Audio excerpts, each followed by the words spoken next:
إن الحمد لله نحمده ونستعينه ونستهديه ونستغفره ونعوذ بالله من شرور أنفسنا ومن سيئات أعمالنا من يهده الله فلا مضل له ومن يضلل فلا هادي له وأشهد أن لا إله إلا الله وحده لا شريك له وأشهد أن محمدا عبده ورسوله صلى الله تعالى عليه وعلى آله وأصحابه أجمعين أما بعد أعوذ بالله من الشيطان الرجيم بسم الله الرحمن الرحيم وما محمد إلا رسول قد خلت من قبله الرسل أفإن مات أو قتل انقلبتم على أعقابكم ومن ينقلب على عقبيه فلن يضر الله شيئا وسيجزي الله الشاكرين۔ سورۃ آل عمران چوتھا سپارہ 144 نمبر آیت ہے۔ غزوہ احد کے واقعات اس کا بیان ہو رہا ہے۔ پچھلے درس میں آپ نے یہ سماعت فرمایا تھا کہ عارضی طور پر جو مسلمانوں کو شکست ہوئی اس کی حکمتیں کیا تھیں۔ 6 حکمتوں کا بیان آپ نے سنا جو اللہ رب العزت نے پچھلی آیات میں بیان فرمایا۔ ایک تو حکمت سے پہلے مسلمانوں کو ایک ہدایت دی کہ جس طرح مسلمان زخمی ہوئے اور شہادتیں ہوئیں کفار کی طرف سے، دوبارہ جو حملہ ہوا اس کی وجہ سے، تو اللہ تعالیٰ نے وہاں یہ ہدایت دی کہ تمہاری ہمت میں کمی نہیں آنی چاہیے۔ وَلَا تَهِنُوا وَلَا تَحْزَنُوا، ایک تو یہ ہے کہ ہمت نہیں ہارو، دوسرا یہ ہے کہ غم نہ کرو۔ آئندہ کے لیے تمہیں اپنے اندر ہمت اور قوت پیدا کرنا ہوگی۔ تو اس کے بعد اللہ تعالیٰ نے فرمایا یہ جو شکست ہوئی ہے یہ دن ایسے ہوتے ہیں کہ ہم جو ہے کبھی کافروں کو غلبہ دے دیتے ہیں، کبھی مسلمانوں کو غلبہ دے دیتے ہیں۔ وَتِلْكَ الْأَيَّامُ نُدَاوِلُهَا بَيْنَ النَّاسِ، سامنے آ جاؤ سامنے۔ وَتِلْكَ الْأَيَّامُ نُدَاوِلُهَا بَيْنَ النَّاسِ، کہ ہم جو ہے ان دنوں کو لوگوں کے درمیان عدلتے بدلتے رہتے ہیں، کبھی کافر غالب آتے ہیں، کبھی مسلمان غالب آتے ہیں، اور اگر ہمیشہ مسلمانوں کو ہی غلبہ ہو تو پھر اس میں کیا ہوتا ہے، ایک تو حق پوری طرح کھل جاتا ہے۔ ایمان جو ہے وہ غیب پر لانے کا نام ہے، بغیر دیکھے ہوئے ایمان لانا۔ تو اللہ تعالیٰ اس میں یہ کرتے ہیں کہ کبھی کافروں کو غالب کر دیتے ہیں مسلمان، تاکہ آئندہ دوسرے جہاد کے لیے مزید تیار ہوں، ان کو بھی پتہ چلے کہ شکست ہو جاتی ہے، یعنی کہ ہمیشہ غلبہ ہی ہوتا ہے۔ اسی طرح کافر جب غالب آئیں گے تو وہ دوبارہ مسلمانوں کے اوپر حملہ کریں گے، اور جب دوبارہ مسلمانوں کے اوپر حملہ کریں گے تو اس سے اللہ کا غضب ان پر اور مزید ہوگا، اور پھر ایمان والوں کے ہاتھوں سے وہ قتل ہوں گے اور جہنم میں جائیں گے، جہنم رسید ہوں گے۔ تو اللہ تعالیٰ نے فرمایا یہ حکمت وَتِلْكَ الْأَيَّامُ نُدَاوِلُهَا بَيْنَ النَّاسِ۔ دوسرا یہ ہے کہ جہاد کے اندر اللہ تعالیٰ یہ دیکھتے ہیں کہ ایمان والے کون سے ہیں اور منافق کون سے ہیں، تاکہ اہل ایمان پر اہل نفاق واضح ہو جائیں اور ان کے شرور سے وہ بچ سکیں، جیسا کہ غزوہ احد کے اندر 300 آدمیوں کو لے کر ابن ابی واپس ہو گیا۔ اور تیسری حکمت یہ بیان کی تھی کہ اللہ تمہیں شہادتیں دینا چاہتے ہیں، اور شہید کا جو درجہ اور مقام ہے وہ تو بہت اونچا ہے، اور اللہ کے ہاں انہیں رزق ملتا ہے، وہ زندہ ہیں، بل احیاء عند ربهم یرزقون، جیسے آگے آ رہا ہے اسی سپارے میں۔ چوتھی حکمت یہ تھی کہ اللہ تعالیٰ مسلمانوں کے گناہوں کو ختم کرتے ہیں اور کافروں کو مٹا دیتے ہیں، یعنی کافر دوبارہ جو ہے وہ حملے کے لیے تیار ہوتے ہیں، پھر مسلمانوں کو اللہ غلبہ دیتے ہیں اور کفر مٹتا ہے۔ اور پانچویں حکمت یہ تھی کہ دیکھو تم نے جنت میں جانا ہے، اور جنت میں جانا اتنا آسان نہیں ہے کہ بغیر آزمائش کے تم چلے جاؤ، اس کے لیے آزمائشیں آتی ہیں۔ اللہ تمہیں دیکھیں گے کہ تم میں سے جہاد کرنے والے کون کون سے ہیں، اور اللہ یہ دیکھیں گے کہ اس کے اوپر جو ہے وہ ثابت قدم رہنے والے کتنے ہیں۔ چھٹی حکمت یہ بیان کی تھی کہ تمہارے دل کی تمنا کو اللہ نے پورا کیا ہے، کہ غزوہ بدر میں جو شریک نہ ہوئے صحابہ تو ان کا مشورہ کیا تھا کہ ہم مدینہ سے باہر نکل کر جو ہے کفار کا مقابلہ کریں گے، شہادت چاہتے تھے، تو اللہ تعالیٰ نے تمہاری وہ دلی تمنا پوری کی ہے۔ اب جب غزوہ احد کے اندر مسلمانوں کو عارضی طور پر شکست ہوئی، یہ آپ جانتے ہیں کہ پہلے مسلمانوں کو فتح ہوئی اور کافر بھاگ گئے، عورتیں بھی بھاگ گئیں، سب واپس پلٹ گئے۔ وہ جو جبل رومات ہے، وہ جو چھوٹی پہاڑی ہے جہاں نبی پاک صلی اللہ علیہ وسلم نے 50 صحابہ کو وہاں کھڑا کیا تھا اور یہ حکم دیا تھا کہ اس کو تم نے نہیں چھوڑنا کسی حال میں بھی، تو اس میں کیا ہوا تھا؟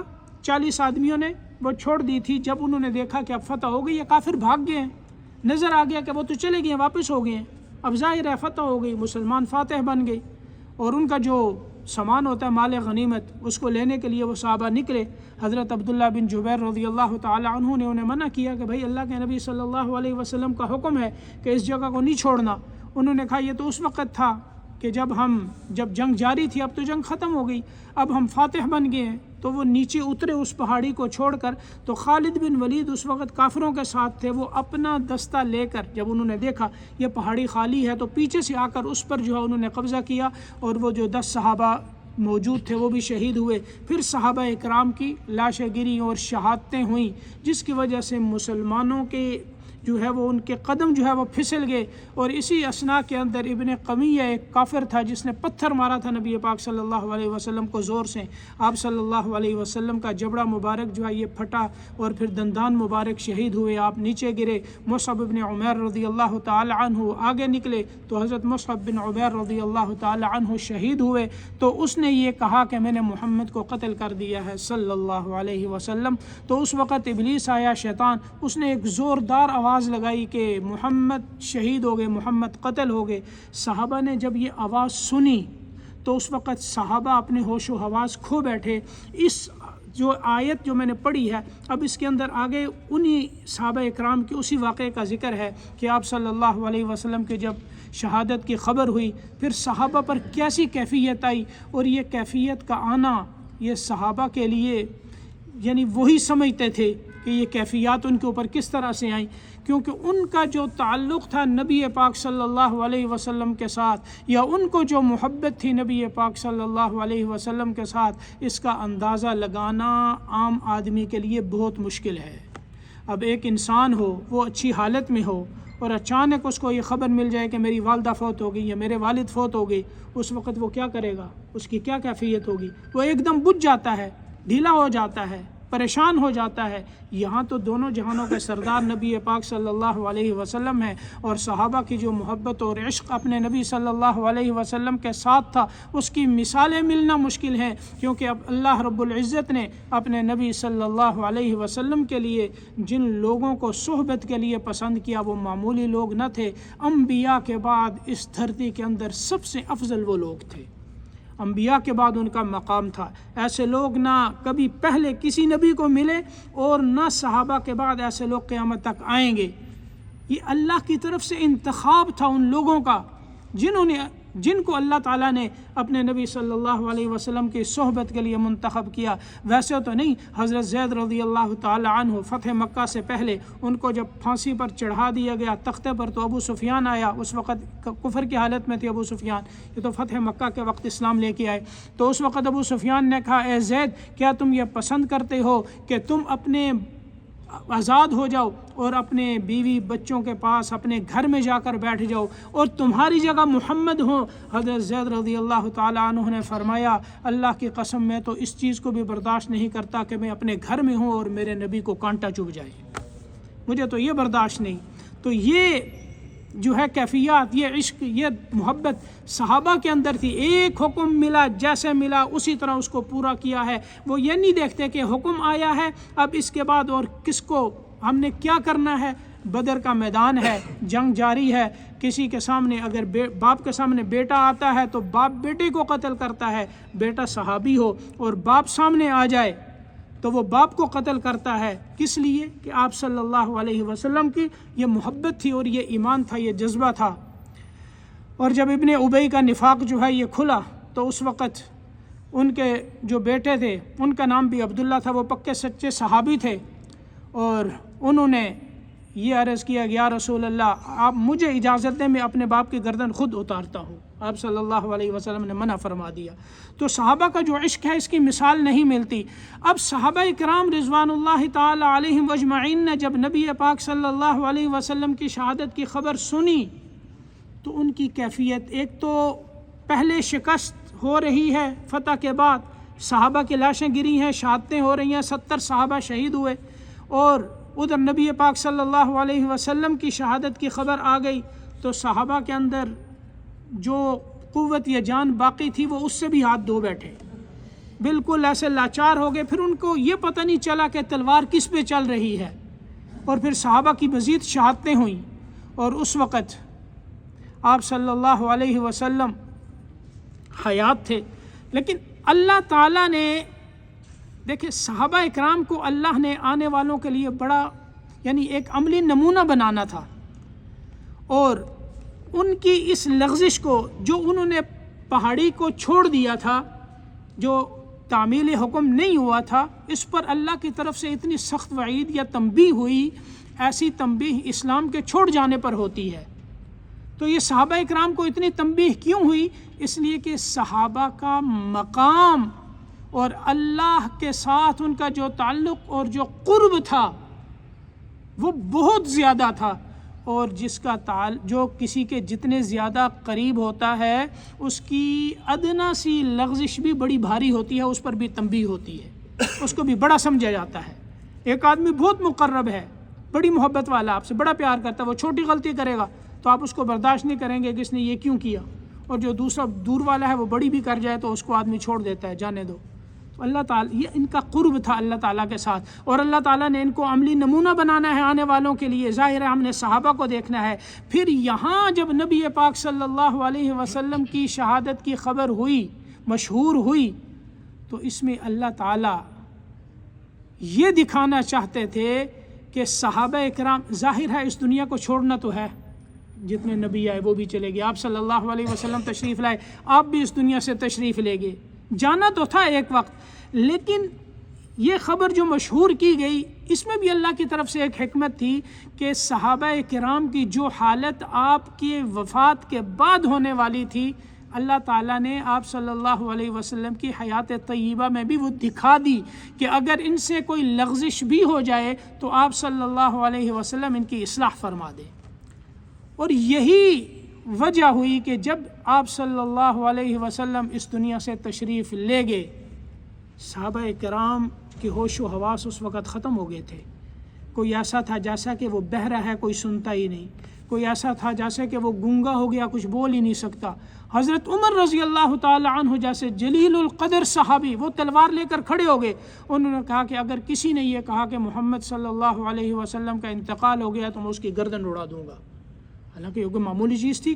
حضرت عمر رضی اللہ ایسے جبل استقامت، وہ کہتے ہیں کہ یہ محمد صلی اللہ علیہ وسلم ہمارے نبی اپنے اللہ کے پاس ملنے گئے ہیں، واپس آ جائیں گے. حضرت ابوبکر صدیق اس وقت وہاں موجود نہیں تھے. جب آپ تشریف لائے انہوں نے حضرت عمر کو پیچھے کیا، صحابہ کو سنبھالا دیا، اور یہ مقام اور قرب جو حضرت ابوبکر کا تھا، جو مقام، اور پھر اس وقت جو وہ استقامت ہے، یہ جبل استقامت ہے، یہ ابوبکر ہی کی شان تھی کہ اللہ نے ایسا انہیں حوصلہ دیا، ایسی استقامت اللہ نے عطا کی کہ حضرت ابوبکر صدیق آگے بڑھے، آپ صلی اللہ علیہ وسلم کے چہرے مبارک سے قبرہ اٹھایا، بوسہ دیا، اور پھر فرمایا انک میت و انہم میتون، میرے نبی آپ نے بھی جانا ہے، سب نے اس دنیا سے جانا ہے. پھر آپ نے تلاوت کی یہ آیت وما محمد الا رسول قد خلت من قبلہ الرسل، محمد صلی اللہ علیہ وسلم اللہ کے رسول ہیں، کوئی اللہ تو نہیں ہے، خدا تو نہیں ہے ان کو موت نہ آئے، اللہ کے رسول ہیں، رسول پہلے بھی آئے چلے گئے، آپ بھی تشریف لائے، آپ بھی چلے گئے. تو اس وقت حضرت عمر کے ہاتھ سے تلوار چھوٹی اور فرمایا کہ اب واقعی آپ صلی اللہ علیہ وسلم وصال فرما چکے ہیں. تو کیفیت یہ صحابہ کی اس وقت بنی. تو یہی کیفیت اللہ نے غزوہ احد میں دکھائی تھی کہ اگر کوئی ان سے لغزش ہو تو ان کی اصلاح ہو جائے. اب آپ آیت کو دیکھیں، اللہ پاک فرماتے ہیں وما محمد الا رسول، محمد صلی اللہ علیہ وسلم، آپ کا نام نامی اس میں گرامی محمد ہے، احمد ہے، ماہی ہے، حاشر ہے، عاقب ہے، اور آپ کے بہت سے اسماء مبارکہ ہیں. اب یہاں نام نامی آپ کا اسم گرامی محمد، قرآن پاک میں دو نام آئے، ایک احمد اور ایک محمد، اور یہ دونوں نام قرآن پاک میں موجود۔ احمد نام سورہ صف میں ہے، اور یہ محمد قرآن پاک میں 4 جگہ آیا ہے۔ ایک تو یہی سورۃ آل عمران کے اندر، دوسرا آیا ہے سورۃ الاحزاب ما کان محمد ابا احد من رجالکم ولکن رسول اللہ وخاتم النبیین، اور تیسرا آیا ہے سورۃ محمد 26ویں سپارے میں والذین آمنوا وعملوا الصالحات وآمنوا بما نزل علی محمد، اور پھر چوتھا آیا ہے 26ویں سپارے کی سورۃ فتح کے اندر محمد الرسول اللہ۔ لیکن یا محمد پورے قرآن میں ایک جگہ بھی نہیں آیا، یا محمد کا لفظ پورے قرآن میں ایک جگہ بھی اللہ نے نہیں بیان کیا۔ آپ کا نام لے کر آپ کو خطاب نہیں کیا اللہ نے، یہ آپ کا مقام، آپ کی عظمت، آپ کی شان ہے۔ حضرت آدم علیہ السلام کو اللہ نے کیا کہا؟ یا آدم اسکن انت وزوجک الجنہ۔ حضرت نوح علیہ السلام کو بھی اللہ نے نام لیا، یا نوح اہبط بسلام منا وبرکات علیک۔ اور اسی طرح حضرت عیسیٰ علیہ السلام، یا عیسیٰ انی متوفیک ورافعک الی ومطہرک من الذین کفروا۔ حضرت موسیٰ علیہ السلام کا بھی اللہ نے نام لیا، وما تلک بیمینک یا موسیٰ۔ حضرت زکریا علیہ السلام کو اللہ نے کہا یا زکریا انا نبشرک بغلام۔ حضرت یحییٰ کو کہا یا یحییٰ خذ الکتاب بقوہ۔ حضرت داؤد کو کہا یا داؤد انا جعلناک خلیفۃ فی الارض۔ لیکن اپنے نبی کو یہ نہیں کہا یا محمد۔ آپ کو جب خطاب کیا تو کیا فرمایا؟ یا ایھا النبی، یا ایھا الرسول، یا ایھا المدثر، یا ایھا المزمل۔ آپ کا لقب، آپ کا نام نہیں لیا اللہ نے۔ نام لینا کوئی بے ادبی نہیں ہے، لیکن مقام عظمت اور شان اتنی بلند ہے کہ اللہ پاک جو ہے یا نبی کہتے ہیں، یا رسول کہتے ہیں، یا ایھا المزمل کہتے ہیں، یا ایھا المدثر کہتے ہیں۔ اور ہمیں بھی اللہ نے حکم دیا لا تجعلوا دعاء الرسول بینکم کدعاء بعضکم بعضا، میرے نبی کو تم بھی اس طرح نہ پکارو کہ جس طرح ایک دوسرے کو آپس میں پکارتے ہو، یعنی نام لے کر تم بھی انہیں آواز نہ دو۔ یہ ادب اور مقام سکھایا۔ تو محمد کا معنی ہی یہ ہے کہ جس کی تعریف کی جائے، جس کی اتنی خوبیاں بیان کی جائیں کہ ساری کائنات مل کر جن کی تعریف کرے اور ان کی خوبیاں پھر بھی باقی ہوں، ان کی خوبیاں مکمل نہ ہو سکیں، یہ ہے محمد۔